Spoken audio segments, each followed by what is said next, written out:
Hello, my name is Cara Judea Alhadeff, And I'm Rob Menagerie.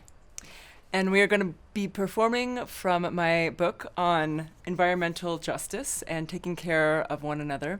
And the title is Zazu Dreams, Between the Scarab and the Dung Beetle, a Cautionary Fable for the Anthropocene Era.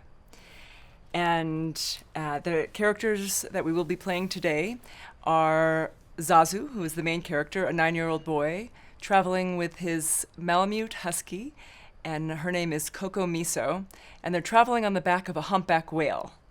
And they meet in this chapter that we will be doing an excerpt from, they meet a Neo-Assyrian Iraqi dragon who is called a Mushushuhu, and then also Joha the trickster. And Rob will be playing the Mushushuhu, the dragon, and I will be playing the role of Zazu, the little boy traveling. And this is a chapter on cooperation, on working together. And the illustrations are by my mom, Michaela Amato. First, we need to learn how to love. The great problem of mankind today is still that there's too much hatred around. More than anything else, we've got to learn to love. In America, the white man must love the black man, and the black man must love the white man, because we are all tied together in a single garment of destiny. And we will dive in. I realized we had been traveling through a system of underground, deep underground water tunnels throughout the Middle East. These had been dug into the earth to bring water from the mountains to the desert. Strange and bewitching patterns that reminded me of constellations and mosaics. But water is so scarce everywhere that these ancient subterranean aqueducts, these underground water tunnels, had been transformed into graves. We were finding out that so many waterways that had once supported all kinds of life had almost completely dried up. Outside the rotting room, the catacombs, the graves, at the border of the ancient waterways, Coco Miso got a little edgy. Coco Miso, my dog, got a little edgy. She was behaving strangely. She began to dig and dig and dig. I thought she was looking for human bones from the catacombs, the graves, but she actually dug up what looked like a fossil, a mosaic of some kind of animal reptile that looked like a dog or a big cat. We weren't sure if it was a real fossil or if it had been hidden there by Joha the trickster. Suddenly it opened its fiery mouth, speaking directly to Coco Miso.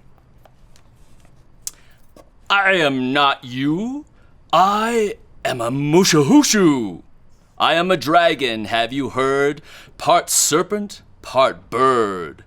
I live as both, in both air and earth, water and land, in Iraq and Iran. I cannot be seen, for I breathe the in-between. But you, dog and boy, know that I am here once you leave our atmosphere. I will speak with candor. My home was split, and now you must find the amber. What in the world was this scaly creature saying? I remember hearing that amber, the gooey sap from trees that can become fossilized resin, that is used for healing in all kinds of cultural backgrounds, in all kinds of cultural settings for our body, and that it is called hardened rays of the sun. In the Arabic language, it is also another name for electricity. It brings us back into balance because it reminds us of our relationship with the earth. Were the Mushushuhu's words connected to Ladino, to my family's language of rhyming songs? Like the African American enslaved people's riddles, who they used so that white slave owners couldn't understand how they were sharing, how they were communicating. I wonder if there was a connection there. Kokomiso was listening intently. She looked a little perplexed as she unraveled the Mushushuhu's words. It continued.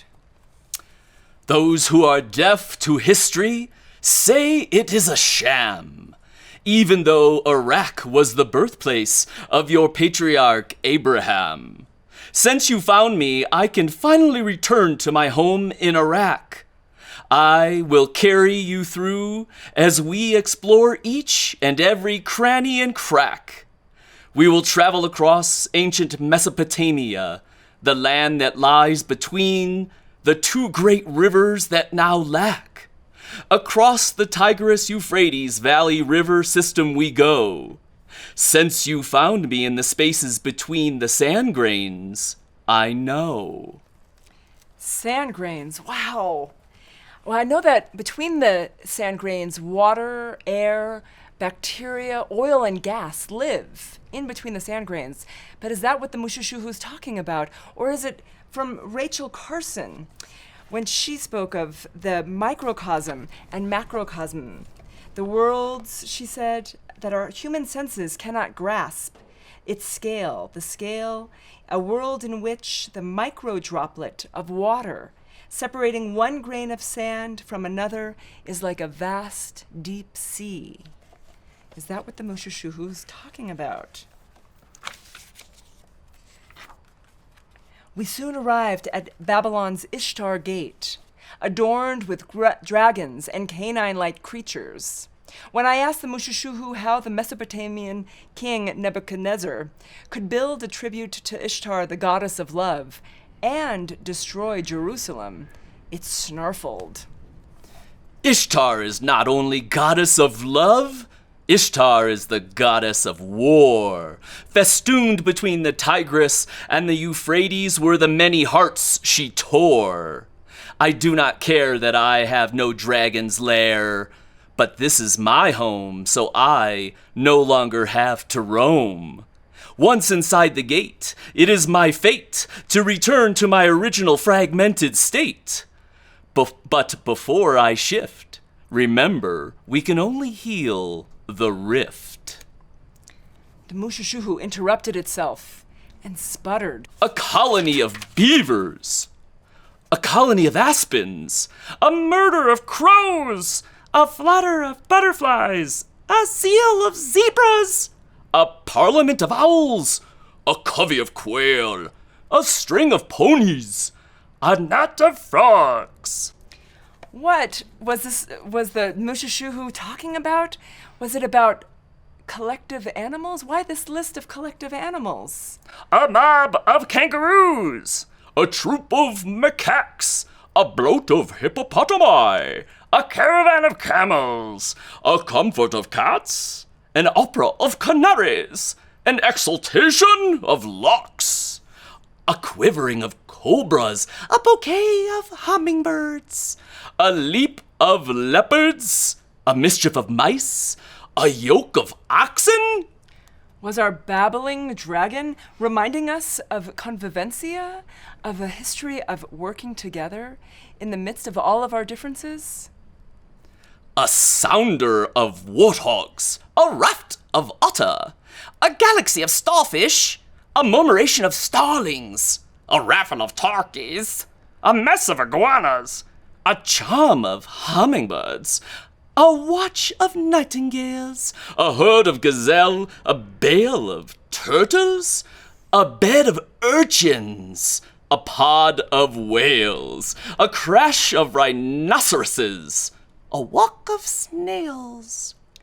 The Mushushuhu was talking about symbiosis, of working together and learning in the midst of the unity of our differences. A nest of vipers, a whoop of baboons, an embarrassment of pandas, an aura of polar bears, a shiver of sharks, an ostentation of peacocks, a wake of vultures, a stand of flamingos, a stand of trees, a gaggle of geese, a hum of bees, a streak of tigers, a schmack of jellyfish, a brood of beetles, a team of ducks, a school of fish, a village of... With that, The Mushushu who disassembled, becoming a mosaic once again. A village of what? A village of people? I remember after Barack Obama was elected president, I heard that idea a lot. It takes a village. And this story, once again, the whole story in this chapter in particular, is about differences and how we can find our interconnectedness among our differences and the unity in diversity. Thank you.